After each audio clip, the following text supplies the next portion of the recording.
red wine arced through the air like a slow-motion bruise, and I knew, in the same instant my stomach dropped, that my life was about to get loud. The bottle had been steady in my hand a heartbeat earlier. Then my heel caught a loose thread in the carpet of the private corridor, and the world tilted. Glass, gravity, and a soundless prayer. The splash landed on a polished black shoe, so expensive it looked unreal, like it belonged in a museum, more than on a man's foot. For half a second, nobody moved.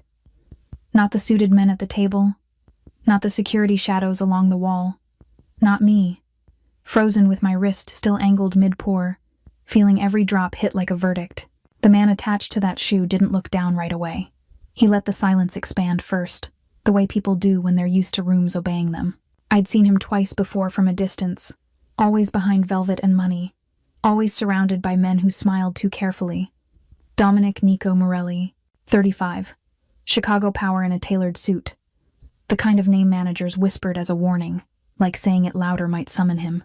Tonight he was here in the Halston Room's private section, where the lighting was softer and the rules were sharper. His head turned slowly, and when his eyes met mine, it felt like stepping onto thin ice.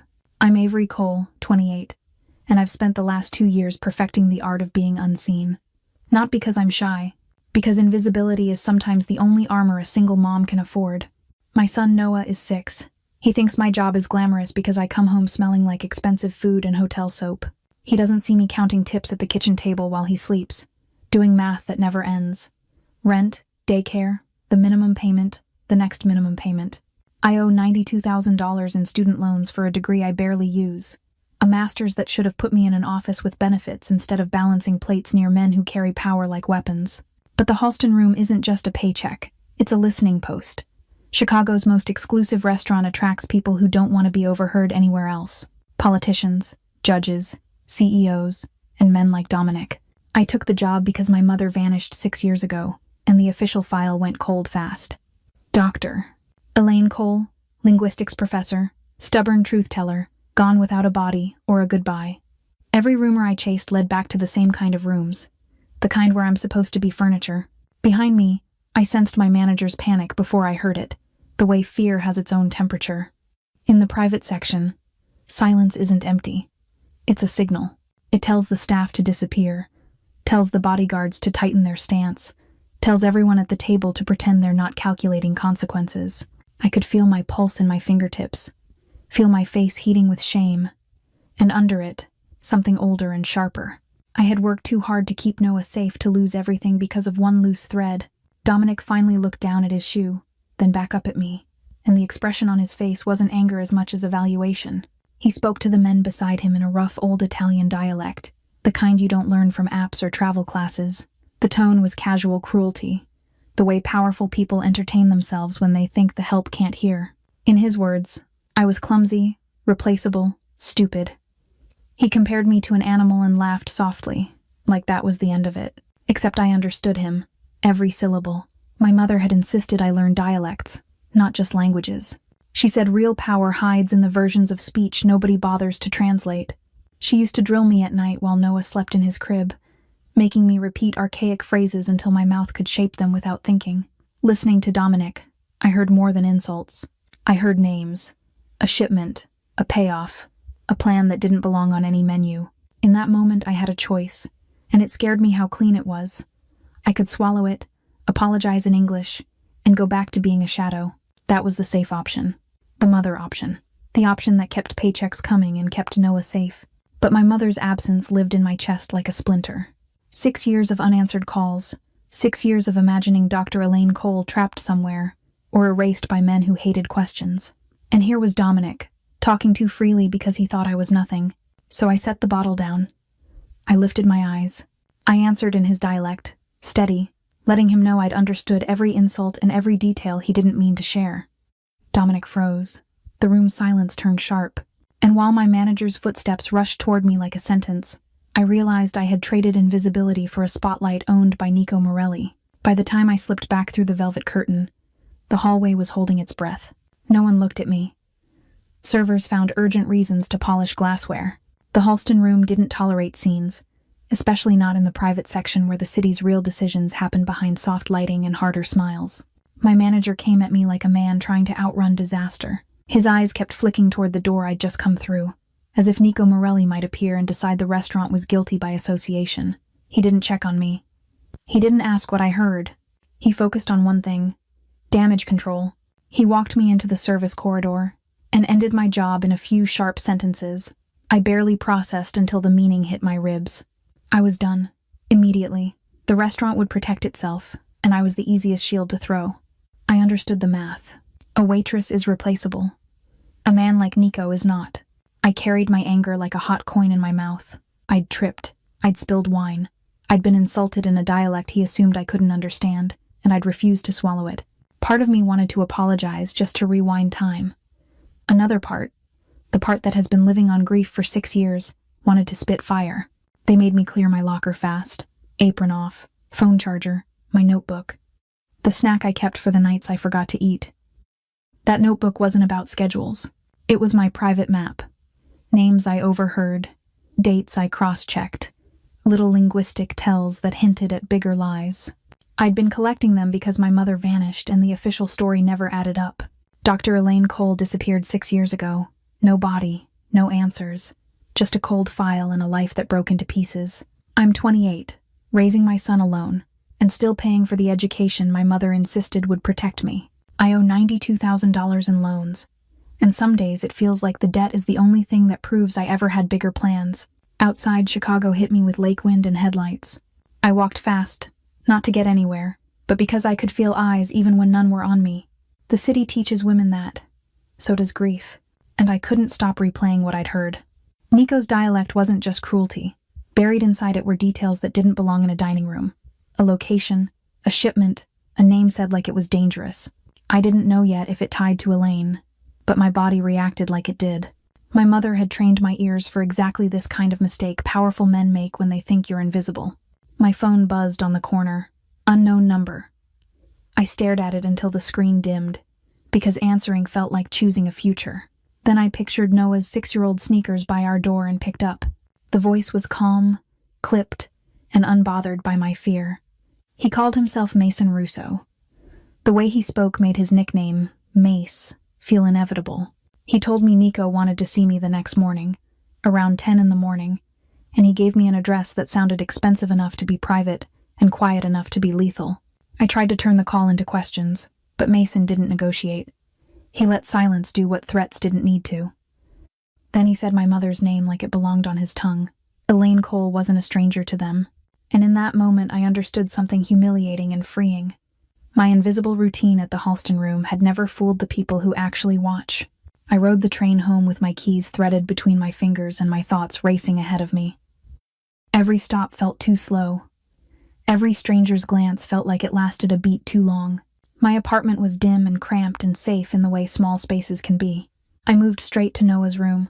He slept with one arm tossed over his blanket, cheek smudged from dinner, breathing steady like the world hadn't changed. I stood there until my throat burned, because the truth was simple. If I disappeared, he'd lose everything. Fear begged me to run, change my number, move cities, start over. But I'd been running for 6 years, and all it bought me was silence. Nico Morelli had heard me speak his dialect. He knew I was dangerous in the only way I'd ever learned to be. I understood. So I sat at my kitchen table, opened my notebook, and wrote down every detail I could remember from the private room, especially the parts that sounded like business. I charged my phone, I checked the lock twice, and I decided that tomorrow, around 10 in the morning, I would walk into Nico's world on purpose. Not because I trusted him, because the truth about my mother was worth more than my comfort, and because staying invisible had never kept me safe. It had only kept me quiet. Around 10 in the morning, River North looked like any other weekday. Dog walkers, delivery vans, the smell of coffee leaking from corner shops. I blended in on purpose, hair pulled back, phone in my hand like I belonged to an ordinary life.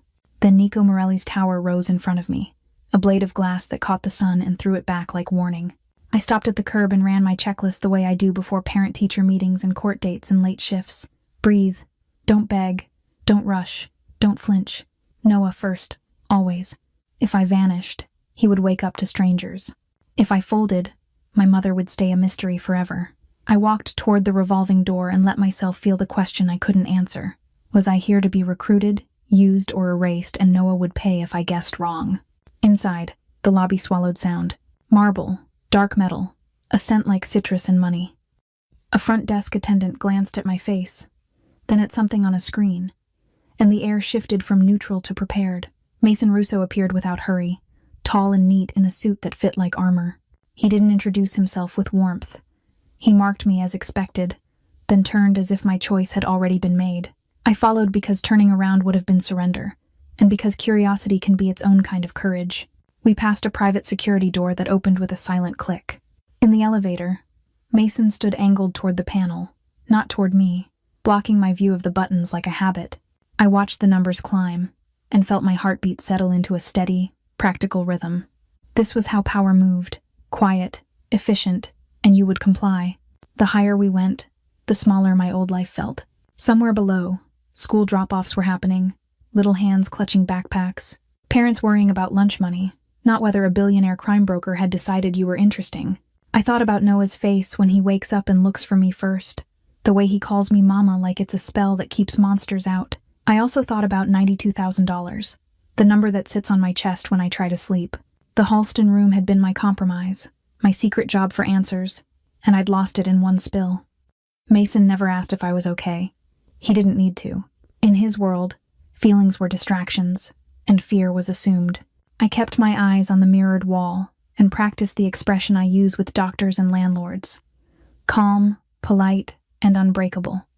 The doors opened, quiet. I braced. The penthouse smelled like cedar and clean stone. Floor-to-ceiling windows framed the river and the city like trophies, and the furniture looked chosen for intimidation, not comfort. Art hung on the walls, not for beauty, but for proof. Rare, old, impossible to touch without permission. Dominic stood near the glass, daylight cutting sharp lines across his suit. In the restaurant, he had felt like a shadow that owned the room. Here, he felt like the architect of it. He turned when Mason delivered me, and I noticed details I hadn't allowed myself to see the night before. The small scar near his eyebrow, the stillness in his hands, the way his gaze measured distance. He didn't raise his voice. He didn't need to. The entire space behaved around him, including my body, which wanted to shrink and also, annoyingly, wanted to stare. I forced myself to stand tall. Dominic's attention went straight to what had embarrassed him. The fact that I understood the dialect he thought belonged only to old men and old secrets. His gaze kept weighing me, checking for bluff, for memorized scraps, for a hidden microphone. I didn't bluff. My mother had made language feel like survival. Elaine kept index cards on the kitchen counter beside the cereal box, scribbled with proverbs and regional turns.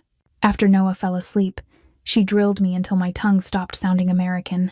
She told me powerful men relax when they think you're invisible, and that is when they leak truth. 6 years ago, she followed that truth into places I couldn't go, and she never came back. Since then, every word I learned has been a candle held against the dark. There, it clicked into place. I hadn't learned dialects for conversation. I'd learned them for war with her. Dominic made it clear he knew of Elaine Cole, not as a headline, but as a name filed in his world under risk. Hearing that stole my breath. I wanted to demand everything, but I kept my panic locked behind my teeth. He needed something from me, and that meant I wasn't powerless. His crisis was a missing ledger tied to money trails that had to look clean under scrutiny. Before it disappeared, the man who took it left a message written in archaic dialect proverbs, stacked like stepping stones. Not modern Italian, not a tourist version of anything. Older, rural, thick with cultural shortcuts. Dominic didn't want a dictionary translation. He wanted the intent, the map inside the idioms. As he explained it, I recognized the architecture immediately. It sounded like my mother's methods, the way she hid meaning inside language so only the right ears could unlock it. Then he put money on the table, a cashier's check for $500,000, already made out, like my choice was a formality. My throat tightened, not from greed, but from what that number could do for Noah. It could erase $92,000, keep rent paid, buy breathing room. It could also buy my silence, if I let it. Dominic framed it as a 1-month consulting arrangement, not employment. I would interpret a coded proverb message and help recover the missing ledger. In return, he would open his organization's archives tied to Elaine's disappearance. Not a curated packet, but the trail as it existed. That was the real offer. I answered with conditions. I stayed a consultant. I reported only to him. I got full access and permission to copy. And Noah was untouchable. No contact, no surveillance, No leverage, ever. Dominic agreed fast, and the speed felt like hunger for me. I should have been suspicious of how quickly he accepted my terms. Instead, I felt the ground shift, like my future had been signed without ink. Dominic stepped closer, daylight sharpening the edges of him, and I caught myself noticing the quiet control he carried. I reminded myself why I was here. Truth and a safer life for Noah. I accepted with the calm of a mother choosing strategy over comfort. When we sealed it, his grip was steady, and the realization landed hard that I was no longer a bystander. I was inside. Mason's presence stayed near the door, watchful and unreadable. Dominic crossed to a wall that looked blank until he triggered a hidden door. Another elevator waited behind it, darker, private, as if the building had a second spine. The penthouse had been the surface. The real world was below. As the doors closed, we started descending. The private elevator doors sealed, and the soft penthouse light vanished like a curtain dropping behind me. Dominic pressed a hidden panel with practiced certainty, then watched the numbers fall past floors nobody names. My stomach rose as we sank, as if Chicago itself was lifting away from my shoes today. I thought about Noah's morning hair, the way he clings when I leave, and I steadied again. Above us were coffee lines and school bells. Below, privacy was engineered, not politely requested by anyone. Mason stood silent at my shoulder, a checkpoint in human form, eyes scanning without emotion at all. The elevator stopped with no chime, only a sigh of air, like the building exhaled for us. A corridor of polished concrete stretched ahead, lit by recessed strips that erased shadows and comfort too. Dominic moved first, and I followed, because refusing now would not rewind what I'd chosen already here. A door opened with biometrics I pretended not to notice, but my mind filed every step quietly. Inside, the war room waited, cold and neat, like a courtroom designed for confessions without judges present. Monitors covered one wall, dozens of feeds blinking over streets, docks, lobbies, and unknown hallways at once. The lighting was surgical, bright enough to expose, soft enough to hide what mattered most to him. A long table sat centered, its surface too clean, its chairs placed like assignments for bad news. I could almost hear my mother's voice saying rooms like this chew up the unprepared for breakfast. Fear sharpened my senses, but it also cleared them, turning panic into a kind of focus fast. Dominic placed a folder beside a laptop, then angled it so I could see handwritten lines plainly. The ink looked rushed, the spacing tight, like someone writing while listening for footsteps outside the door. I read it the way I used to read Elaine's notes, hunting patterns before meaning arrived fully. These were proverbs, but older, regional, and stacked, each one nudging you toward the next on purpose. One compared a wolf to a sheep, which in that dialect signals an insider playing harmless daily. Another warned that night deeds meet daylight, a cultural way of saying the truth leaks eventually anyway.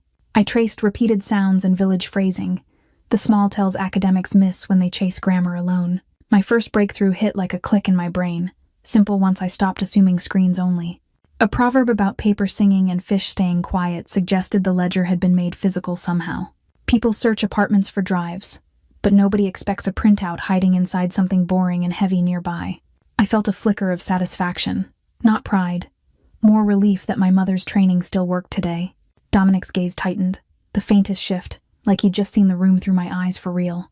I kept going, because stopping would invite fear back, and I couldn't afford that right now either. The next cluster leaned hard on loyalty, blood, and family obligations, which never appear casually in code. In old dialect, family language is a knife, because it shames you into obedience without threats spoken. One line implied betrayal turns blood darker, not water, meaning the danger wears the right name already. I didn't need a roster to feel it. The message was pointing inward, toward Dominic's circle first. My mouth went dry as I realized why a traitor would leave clues instead of vanishing cleanly. Whoever wrote this wanted the truth found, maybe as revenge, maybe as confession, maybe both in death. I pictured Elaine at our kitchen table, tapping a proverb card, telling me to listen deeper always. Dominic stayed still, but the air around him changed, the way weather shifts before a storm hits. Mason's posture hardened near the door, like he'd become a lock, waiting for a command to snap. I forced myself to say the implication plainly, even though it could turn me into a liability.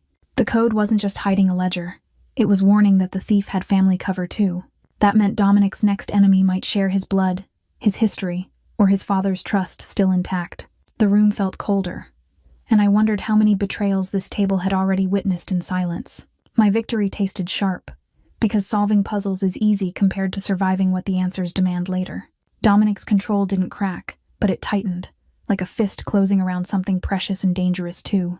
I thought of Noah again, and the promise I'd made to keep their world away from him. Yet here I was, pulling threads that could snap back, and my mother's shadow felt close suddenly.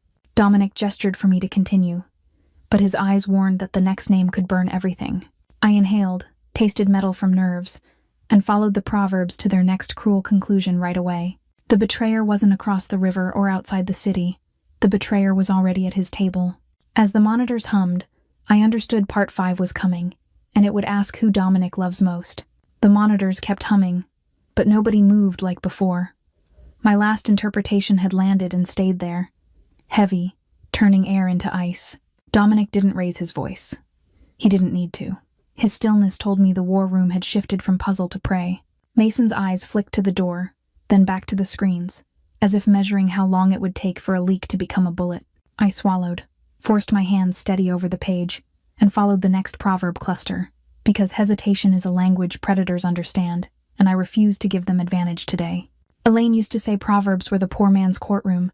Everybody pretends they're harmless, then they convict you without evidence. These lines were about loyalty, yes, but the old dialect hides pressure inside tenderness.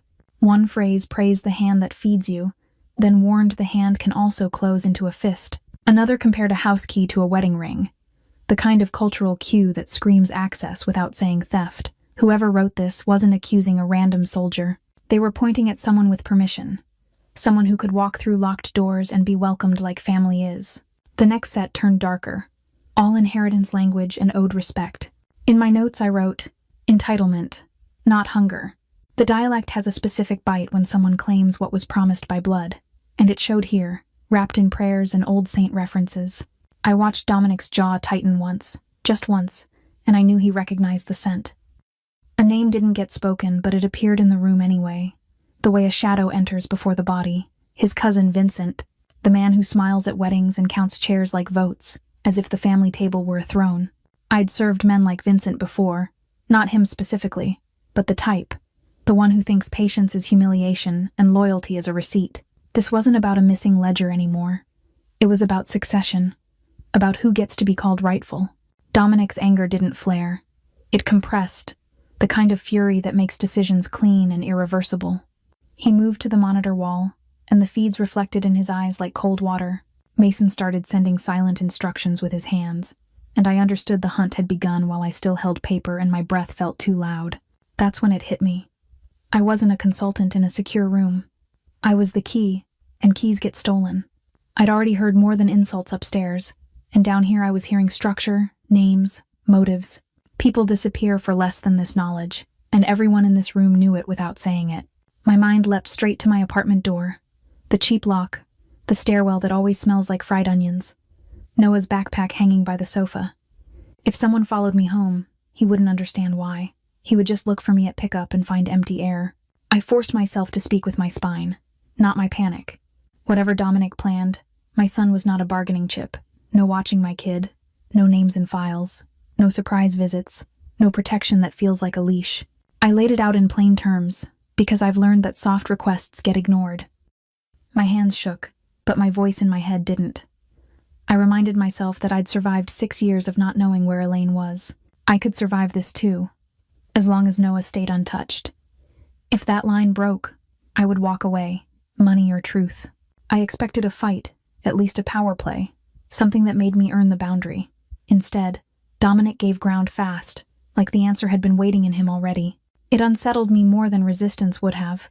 His control didn't loosen, but it redirected, and for a moment I sensed an instinct older than business, something like guardianship he'd never admit to.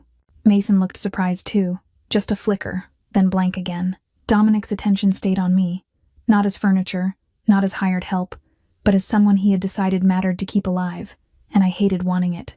The plan shifted immediately. The decoding wasn't a neat academic exercise anymore.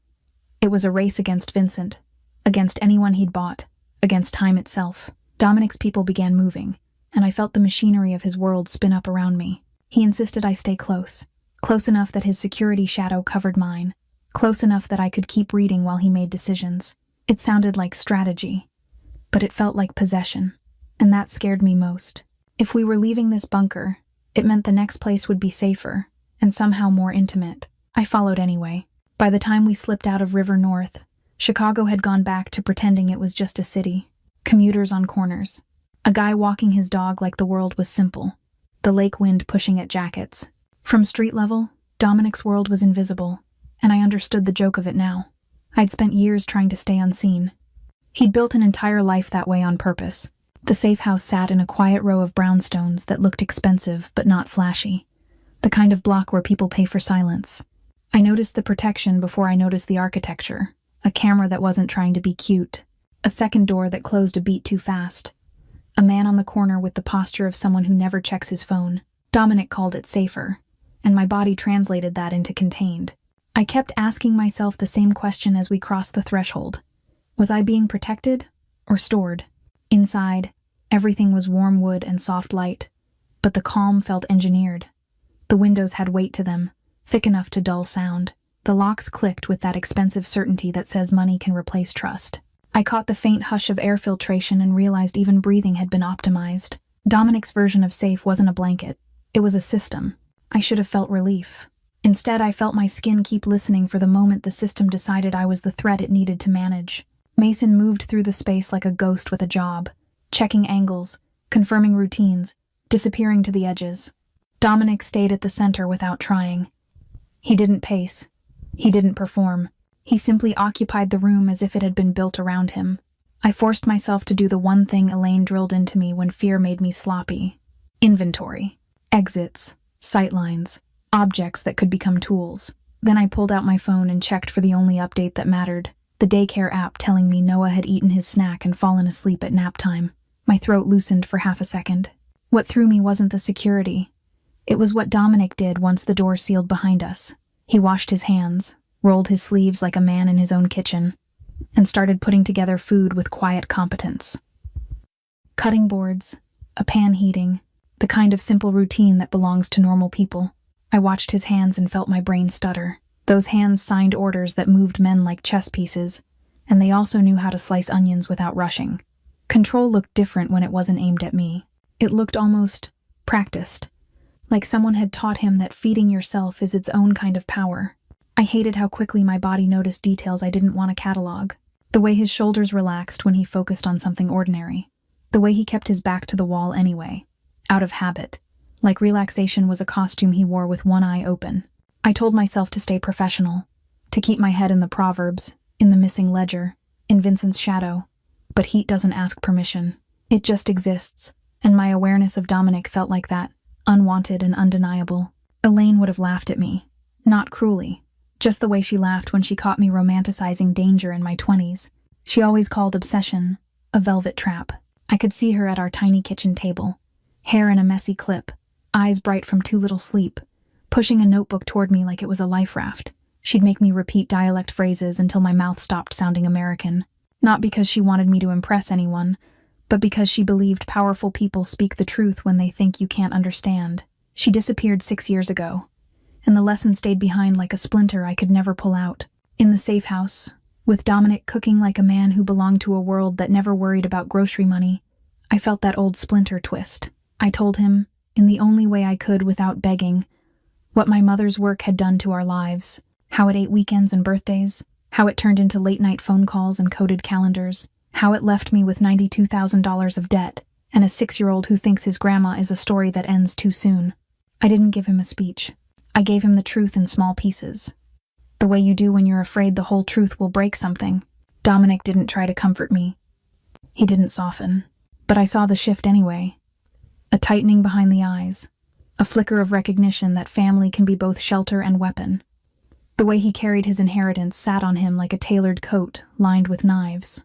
He'd been shaped by loyalty that demanded payment, by a name that never lets you be only a man. I could tell he understood the trap of bloodlines, the way they call it love, while they teach you survival.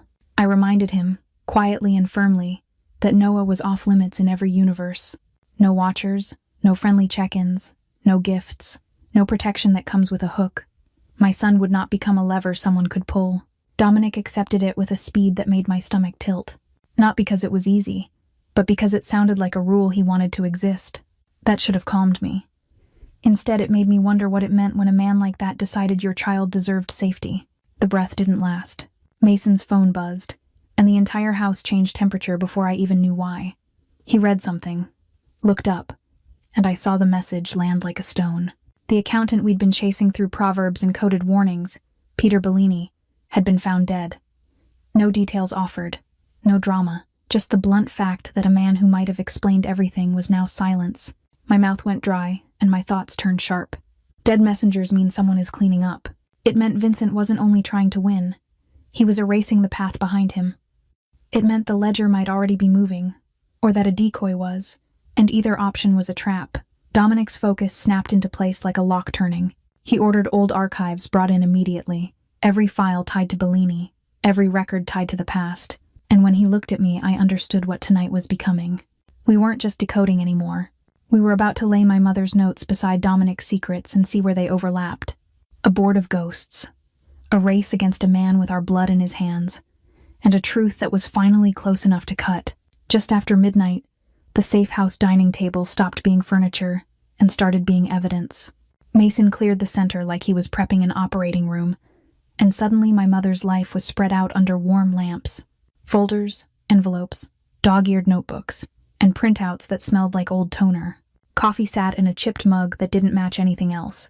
A small reminder that this place still belonged to humans, not only systems. Dominic stayed standing, sleeves rolled, watching the table the way other men watch a street corner. Packets arrived in waves. A man I never learned the name of carried banker boxes up from the basement entry, set them down, and left without a sound. Each box had a coded label, dates and initials in the kind of shorthand people use when they're sure they'll never be questioned. Dominic's internal files were clean, clinical, and heavy with authority. Elaine's notes were the opposite. Ink blots, coffee rings, margins full of arrows and half-finished thoughts. My own research sat between them.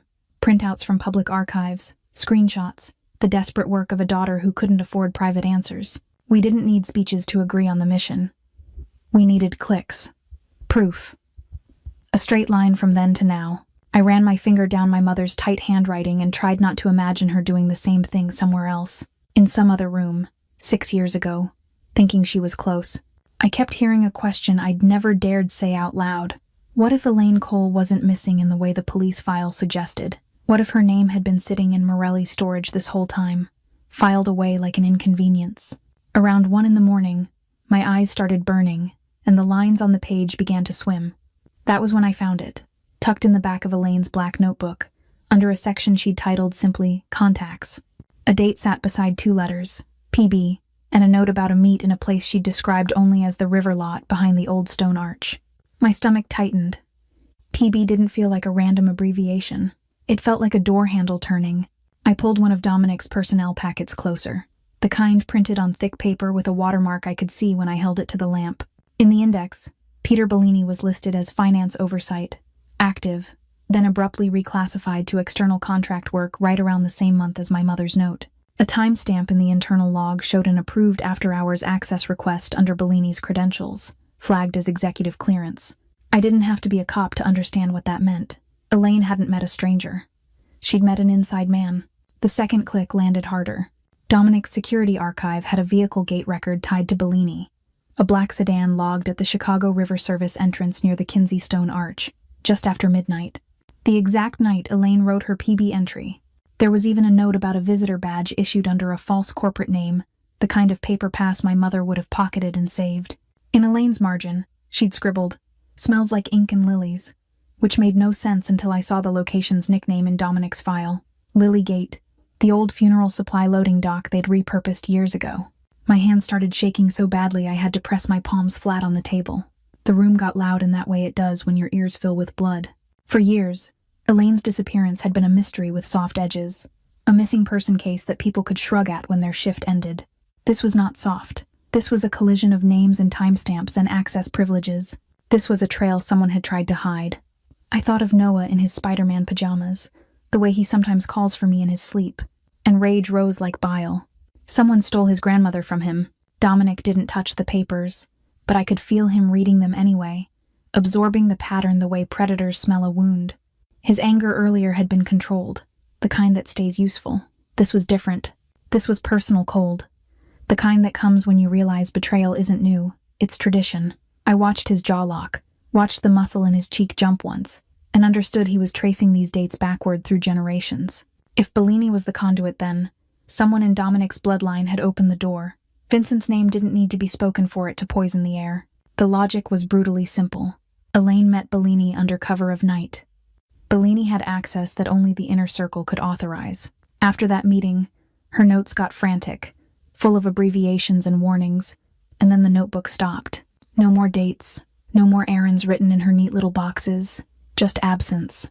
Bellini's death today didn't erase what he'd been. It only confirmed that whoever used him is still alive and still cleaning. I wasn't chasing a mystery anymore. I was touching the edge of a crime that had been in motion since before Noah was born. I went back to the last line of the coded message, the one that had been nagging at me since the war room. The treasure hides where death gives life. It didn't read like poetry anymore. It read like a map drawn by someone who assumed the reader understood symbolism. Death giving life made me think of the city's old cemeteries, the places where families buy permanence and secrets at the same time. I pictured rows of headstones in Rose Hill, the historic mausoleums like little stone houses, and the caretakers' tunnels underneath, built to keep winter from stopping burials. I couldn't prove it yet, but my gut kept circling that word, life, as if the ledger had been planted near something that literally nourishes growth. Dominic moved the moment he sensed a direction, like action was the only language he trusted. Phones lit up in the room. A team was being pulled from sleep, vehicles staged, routes checked. I heard it in the rhythm of movement, not in words. My fear tried to talk me into staying behind, into letting trained men handle it, but the proverb was layered, and layers change when you stand where they point. I made my decision in one breath. If we were heading to a cemetery, I had to be there, or we'd miss the last clue and walk straight into the trap. By the time we left the brownstone, Chicago felt emptied out, like the city was holding its breath. Dominic's SUV slid through yellow lights, and the skyline kept shrinking in the rear window as we headed north. Mace rode up front, quiet, one hand near the console, eyes scanning every mirror like they were screens. In the back seat, I kept my phone face down on my thigh, forcing myself not to check it every 10 seconds for Noah updates. I told myself I was here because truth costs, but all my body cared about was one simple rule: don't die, or my son loses me too. The cemetery gates appeared like black ribs against the street lamps, ironwork curling into names and crosses that looked sharp enough to cut. Beyond them, headstones rose in uneven rows, and the wind moved through bare trees with a sound like paper being torn slowly. I understood, with a clarity that hurt, that this was exactly the kind of place a proverb would point to, and exactly the kind of place a trap would love. If Vincent had written that last line, he wasn't guiding us to treasure.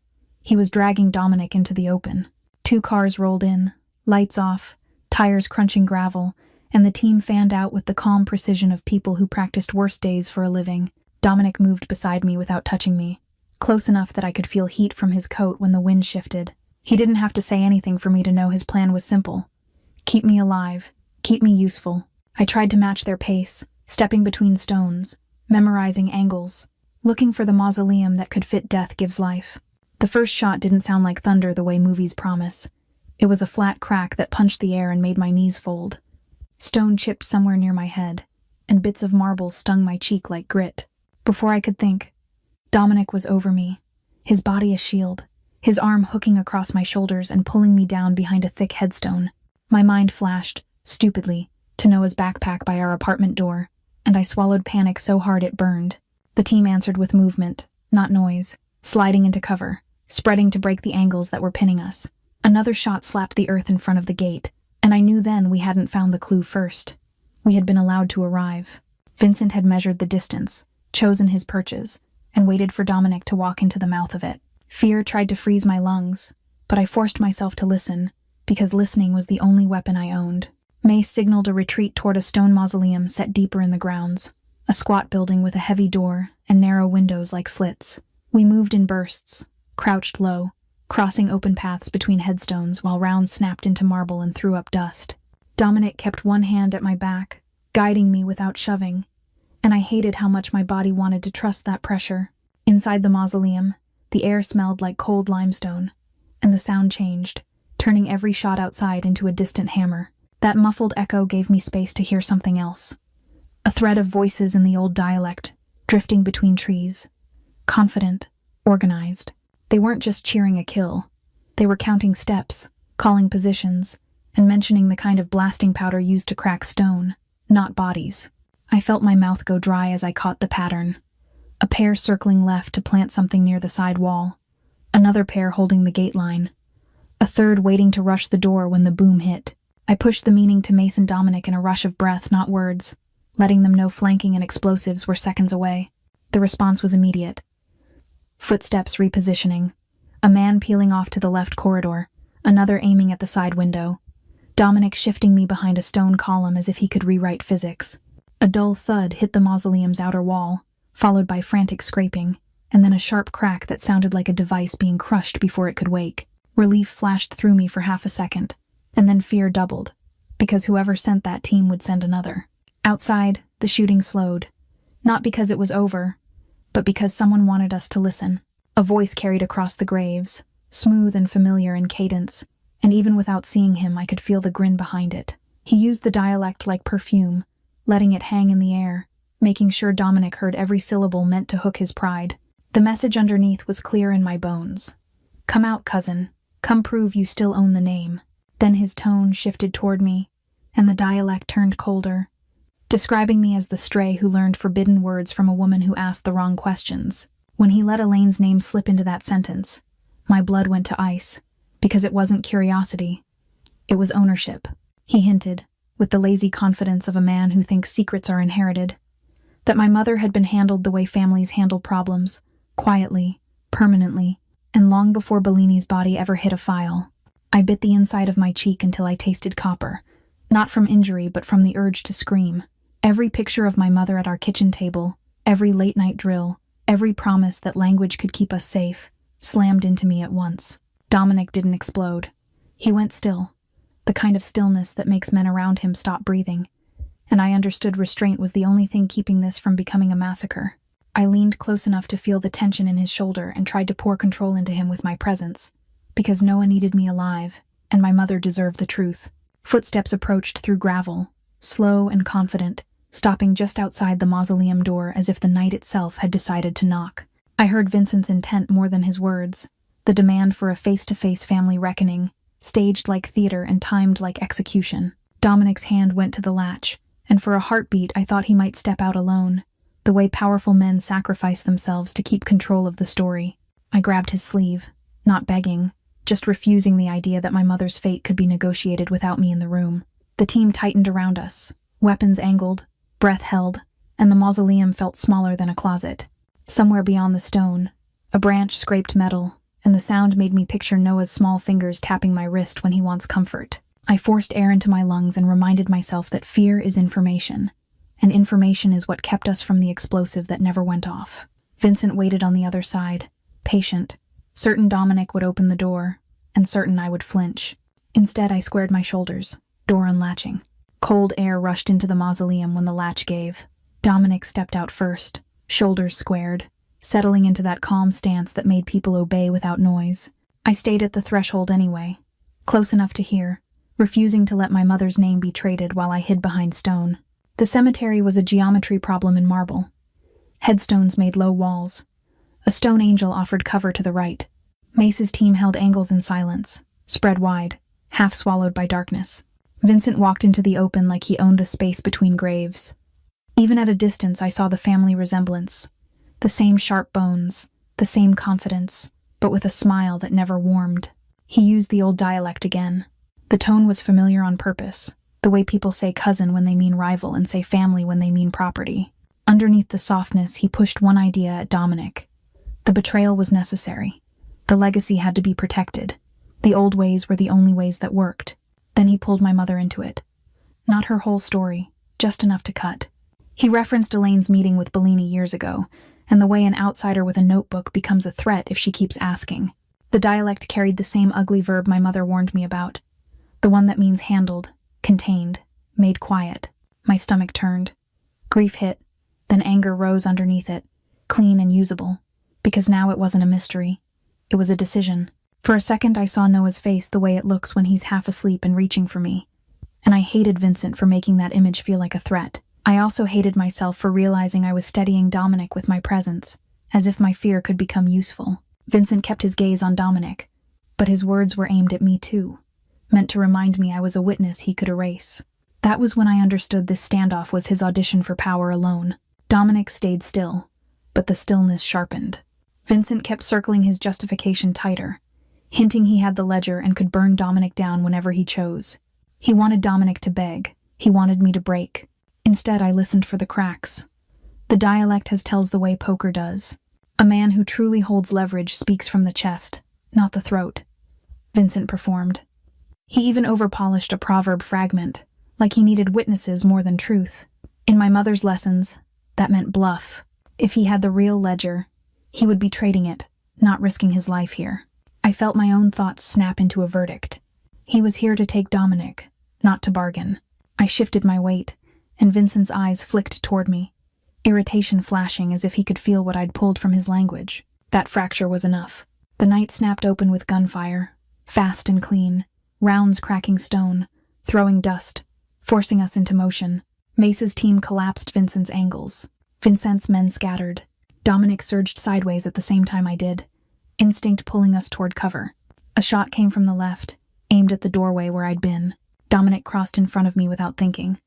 I heard a dull impact, saw his shoulder jerk, and my breath vanished. No horror, just the sudden wrongness of his arm not moving the way it should. He didn't fall. He checked that I was still standing, then drove forward with cold efficiency that ended Vincent's threat in seconds. When the shooting stopped, the cemetery went ordinary again. Wind in branches, gravel settling. I was on Dominic before my fear could become a scream. My hands pressed to his coat, finding the warm spot near his upper arm. I forced myself to breathe the way I breathe when Noah has a fever, steady and practical, because panic doesn't stop bleeding. Dominic stayed upright, jaw tight, eyes locked on me for a beat that felt like confession. Then Mace dragged a fallen phone across the gravel and flipped it open. On the screen was a location tag and coded shorthand pointing not to the cemetery, but to a wine inventory code I knew too well. The Halston room, the cellar, the place where my spill made me visible. My chest went hollow. We had been chasing Vincent's noise while the real ledger waited under velvet and crystal, back where everything began. Just before dawn, Chicago looked rinsed and unreal, the streets empty enough that every red light felt like an accusation. Mace drove the lead car and Dominic stayed in the back seat of the second vehicle. One arm held tight against his torso, refusing pain the way he refused weakness. I sat beside him, hands clenched around my phone, watching the Halston room sign appear ahead like a memory I could taste. We were going back to the place that fired me, the place that made me visible, and I kept wondering if someone else had opened the cellar door. Dominic insisted on staying outside the building, close enough to command, but far enough that his injury would not slow the team. Through the tinted glass, he watched the entrance with that predator stillness, while Mace murmured into his headset and shifted men into positions I could not see. I slipped out with a borrowed jacket and a service key card, feeling my old uniform ghosting my skin. The irony hit hard. The spill that ruined my job was also the breadcrumb that led us home. If the ledger was here, it meant the beginning had been staged, not accidental. Inside, the Halston room smelled the same, butter and citrus and expensive perfume, but the air carried fear now, sharp as sanitizer. Staff moved too fast, eyes down, pretending I was another delivery girl, another problem to ignore. I used that. I let my shoulders round and my steps soften, the old survival trick of shrinking until people look through you. In the back hallway, I passed the office where I had been fired, and my stomach tried to fold in on itself, then steadied. Noah needed rent paid, answers found, and a mother who came home breathing at all. The cellar door was where it had always been, tucked behind a linen closet, guarded by nothing but habit and the arrogance of rich people who assume staff are blind. I moved down the narrow stairs, hand sliding along cold rail, listening for footsteps above. Each step brought back that polished shoe, that red splash, the way silence had turned into a weapon. Below, rows of bottles slept behind wire, and I remembered catalog numbers the way other people remember prayers. Somewhere in this room was the proof that ruined lives on purpose. I breathed, counting, pretending fear was math. I found it because my mother taught me to distrust clean surfaces. A vintage wooden case sat too perfect on a lower rack, dustless, label facing outward like a display. When I lifted it, the weight was wrong, heavier than glass, and the bottom sounded dull when my knuckle tapped it. I slid a thin opener under the seam and felt the false panel give. Inside, wrapped in oilcloth, was a ledger thick as a brick, pages packed tight with ink and old stains. My hands went numb as I pulled it free. Above me, place creaked like it knew. The first page wasn't poetry. It was names, dates, routes, money moving in neat columns, and the kind of shorthand that makes accountants dangerous. I flipped to the middle and saw Bellini's initials threaded through older entries, linked to a clinic donation, a storage lease, a phone drop. Then I saw my mother's name, not written in full, just E. Cole beside a meeting code and a checkmark that looked like a sentence ending. My throat tightened. This ledger didn't just explain betrayal now. It proved a network that had swallowed Elaine 6 years ago. Grief became evidence inside me. Mace's team photographed every page, sealed the book, and moved it like it could bite. I carried nothing but the memory of weight, because if someone grabbed me, the ledger still had to survive. Upstairs, the dining room glittered in silence, tables set for a night that would never happen. Outside, Dominic waited in the car, pale under streetlight, his shoulder wrapped and held still. When I placed the sealed package in Mace's hands, Dominic's gaze met mine and didn't slide away. I understood then. He'd chosen me over pride, and I had chosen truth over hiding for Noah's sake. On the ride back, I pressed my palm to the window and let myself think of Elaine without flinching. I remembered her tired smile, the way she drilled that dialect into me like armor, and I finally saw why. She wanted her daughter to survive men who speak in shadows. I wasn't saving her anymore. I was finishing what she started. Dominic's world would bleed out its rot or it would collapse, and he seemed ready to cut deep. My world was sweet. Noah's hair, lunches, and the chance to use $500,000 to erase $92,000. Panic. Build steady ground again. When the noise finally faded, I said goodbye to Elaine in my head, not as surrender but as gratitude. Her notes in this ledger turned 6 years of doubt into proof. I wasn't chasing a myth anymore. I was holding the map of what happened and what must be repaired. I learned a hard lesson. Being invisible keeps you safe until it doesn't. And courage is choosing to be seen anyway. For Noah, for her, for me, I chose truth. If this story moved you, like, share, and comment what you would do here, and whether Dominic deserves a chance. By the time we reached the safe house, it was late enough that the sky looked bruised, not dark. The cars stopped, doors closed, and Chicago kept breathing like nothing happened. Inside, the air smelled of clean wood and coffee that had been reheated too many times. Dominic's shoulder was wrapped and still. His jaw set like pain was a rumor. Mine wasn't. My hands finally shook now that nobody was shooting at marble. I kept thinking. I brought back a ledger, but I still hadn't brought back my mother. The truth I wanted felt enough to cut me open. I checked my phone before I even took my shoes off. One photo from my sitter showed Noah sprawled across his dinosaur sheets, one fist clutching his backpack strap like he might need it in his sleep. Relief hit first, then dread, because relief meant I had space to feel. Elaine had been gone 6 years, and I had spent every one of those years building an invisible life. Work, daycare, debt, silence. $92,000 sat on my shoulders like a second child. Now I was staring at the one answer that could break me. What if truth cost my balance? Dominic didn't circle it. He sat across from me at the table where the ledger lay sealed, and I watched him choose each breath. The confession came in pieces, not drama. The older men who raised him had names for problems like my mother. Elaine Cole was not a missing person to them. She was a risk. When her questions got too close to their channels, an order moved through the family the way blood moves through veins. Erase her completely. Not a headline, not a body. Just absence that teaches everyone else to stop looking. He delivered it steady. My ears rang like I'd stepped too close to a train. Heat climbed my face, then drained, leaving a cold focus that scared me. I remembered Elaine's hands, always smelling faintly of lavender soap and library dust, flipping pages at our kitchen table after midnight. She made me repeat dialect proverbs until my tongue stopped tripping. Not because she loved language, but because she feared what powerful men say when they think nobody understands. Hearing Dominic confirm that fear felt like swallowing ice. I wanted to throw the ledger at him and watch it explode into truth. Right there, screaming. Then he went deeper, and I saw the rot wasn't a single cousin with a gun. It was tradition. The Morelli Empire had been built by men who believed mercy was a flaw you paid for later. Dominic told me he didn't know in real time, not the full plan, not the target's name, only that an old command had been issued and everyone obeyed. He was younger then, still fighting for a seat at their table, still learning which questions got you punished. By the time he learned Elaine's identity, The damage was already history, and history had teeth. He admitted the worst part wasn't the original order. It was his silence afterward. Years later, once he sat high enough to open the old archives, he learned the outline. Elaine followed a money trail into their world. Bellini was the conduit, and the elders decided she couldn't leave with what she knew. Dominic could have dragged that truth into daylight, but daylight would have burned his own house down, and maybe the city with it.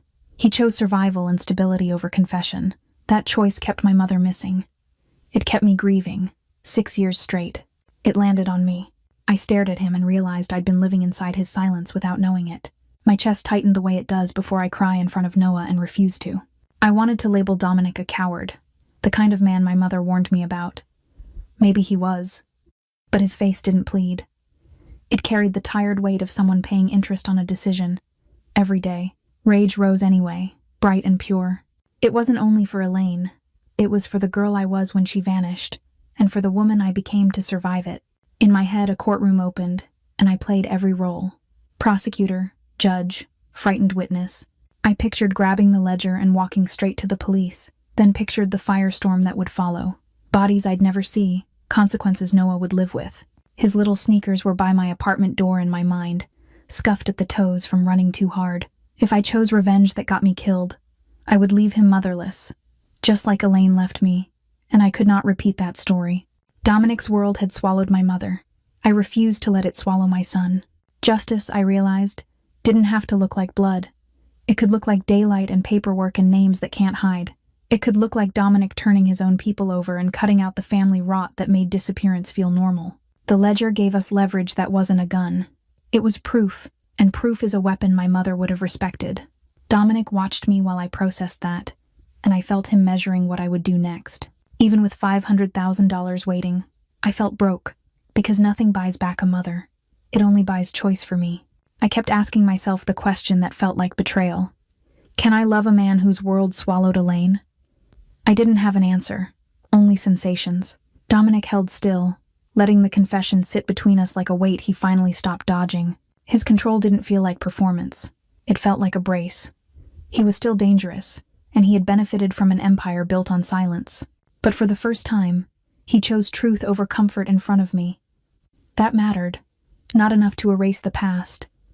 Enough to change what comes next if I stayed and fought. I told him what any future required. Not romance, not promises, just conditions. Truth always, especially about Elaine. No hidden files, no curated access, no selective mercy. And Noah stays untouched. No watchers near his school, no names spoken around him, no men parked outside my building to make me feel owned. If Dominic wanted me beside him, he would dismantle the parts of his world that made my mother disposable. I watched his face as I laid it out. I didn't see bargaining.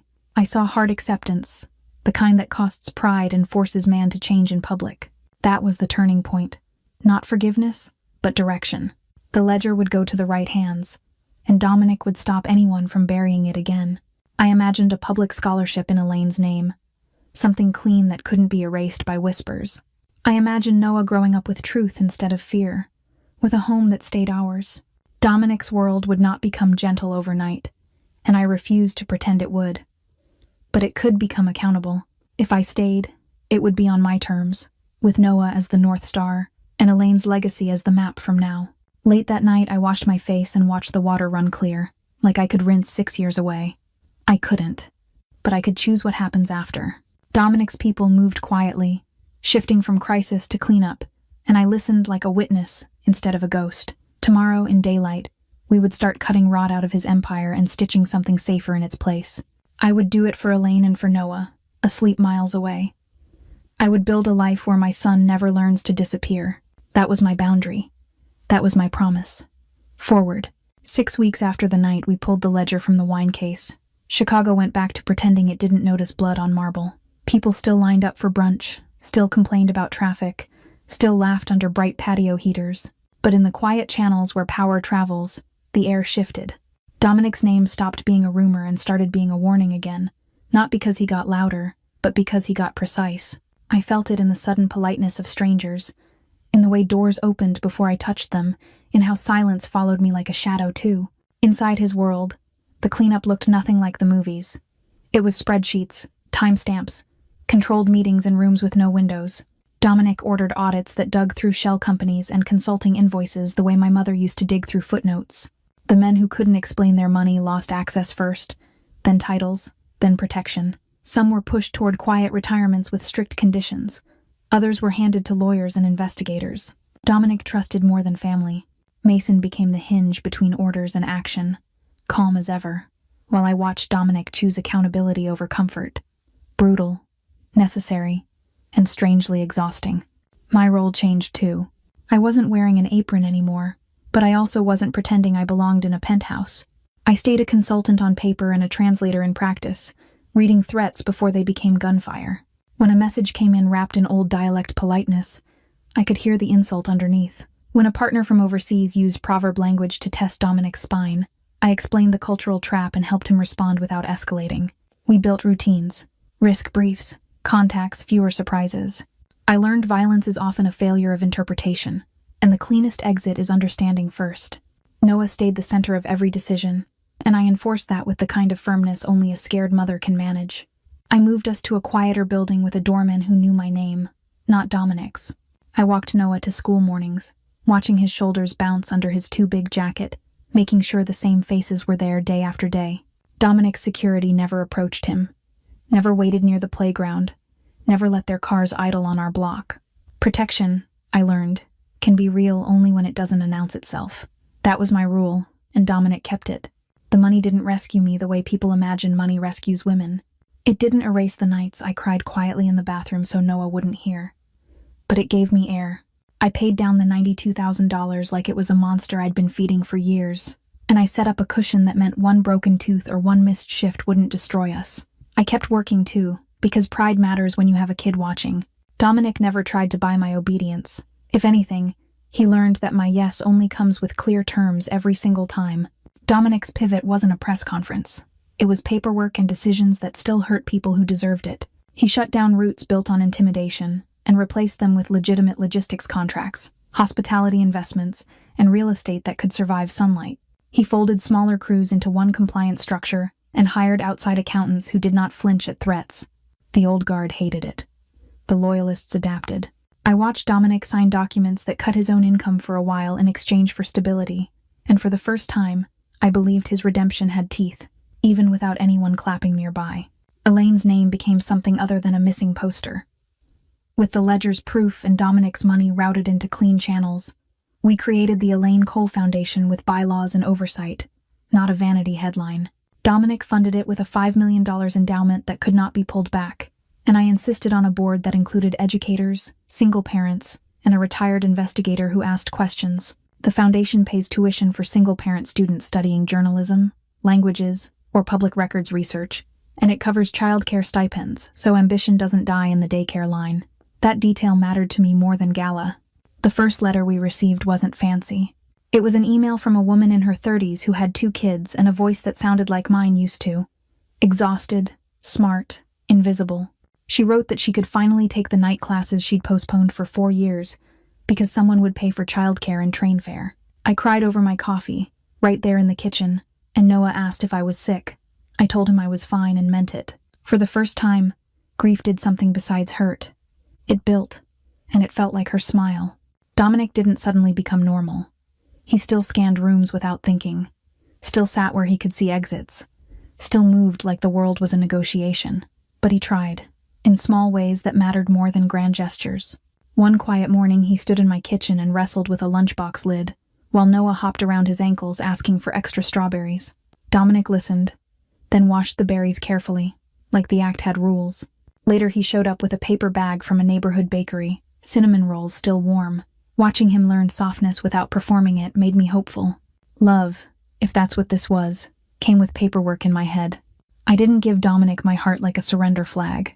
I gave him access in measured doses, the way I gave him access to my son's schedule. Carefully, with limits, and only after he proved he could respect them. He never slept at my place when Noah was home. He never introduced himself as anything but a friend I trusted. He accepted that I would always choose Noah first, even if it bruised his pride. In return, he offered consistency. For me, consistency felt like romance at last. Some nights I still woke up hearing Elaine's voice, the way she said my name when she wanted my attention. I kept one of her notebooks in my bedside drawer, not for clues anymore, but as proof she existed. When Dominic's world pressed in, I used what she taught me to keep it from spilling over. I translated tense meetings into outcomes. I flagged a phrase that sounded respectful but meant revenge, and Dominic rerouted a deal before it turned into another cemetery. Each time we avoided violence, I felt like I honored her in the language that mattered: action. There were consequences no endowment could soften. People who lived off the old darkness didn't applaud our clean turn, and Dominic didn't ask them to. He sold a club that drew trouble, closed a cash business that never made sense, and walked away from partnerships that required fear as currency. He met with the worst actors in daylight and made it clear they were finished. When one tried to test him with loyalty language, he answered with contracts and court dates. It wasn't mercy. It was an exit strategy. The victory was beating them without becoming them for Noah's future. I think about the dialect now, not as a secret code, but as a reminder of who gets underestimated. Elaine taught me people reveal themselves when they believe you are small. I built an invisible life to survive, but visibility changed the story. I didn't win because I became fearless. I won because I stayed afraid and still showed up when it counted, then still showed up the next morning at my son's classroom door. Courage isn't loud. Sometimes it's a woman holding her ground while the world tries to translate her into silence and refusing to apologize for it. If you had told me a spilled glass of red wine would lead me here, I would have laughed through tears. Truth doesn't arrive politely. It kicks the door in, then asks what you will build with the wreckage. I built a safer home for Noah, a foundation that carries my mother's name, and a future with Dominic that only works because it stays honest. I'm still learning how to rest. If this story stayed with you, please like, share, and comment one thing. Would you walk into the lion's den for the truth, and what boundaries would you keep? One quiet Saturday morning, I realized fear wasn't the first thing I tasted anymore. It used to be coffee and panic, checking locks, checking my phone, checking the hallway before I stepped out. Now it was just cinnamon and dish soap. Noah's cereal bowl clinking against the counter, his 6-year-old voice humming while he tried to lace up soccer cleats that never cooperate. His backpack waited by the door like a promise that Monday would arrive and we'd be ready for it. Dominic didn't live in my home, not in the way people imagine. He stayed in the background on purpose, like a shadow that chose to be gentle. Some days he picked us up from practice from a respectful distance. Sometimes he sent a driver for groceries and stayed out of sight. The rules were simple because my heart needed them simple. Truth as the price of closeness, and Noah as the non-negotiable center. Dominic kept his world away from my child, and he kept his hands open instead of possessive. Consistency became the most romantic thing he could offer. The day Elaine's name finally felt like daylight, it wasn't in a courtroom or a newspaper. It was in a folding chair ceremony at a community college auditorium that smelled like old wood and fresh flowers. A student I'd never met stood at the front, shaking, holding a letter that meant tuition paid and childcare covered. I watched her blink like she couldn't believe the numbers were real, like she'd been bracing for rejection the same way I used to brace for overdue notices. And when she smiled, it hit me that my mother's work hadn't ended in silence. It had moved forward, through someone else's life. I still miss Elaine in the small places. In the way I reach for my phone to tell her something, and remember I can't. In the way certain words in that old dialect still feel like her hand on the back of my neck, guiding my attention toward what matters. She taught me language as a weapon, but what she really taught me was attention. Listen closer. Notice patterns. Don't let powerful people assume you are too tired or too broke or too young to understand them. That lesson started with a spill.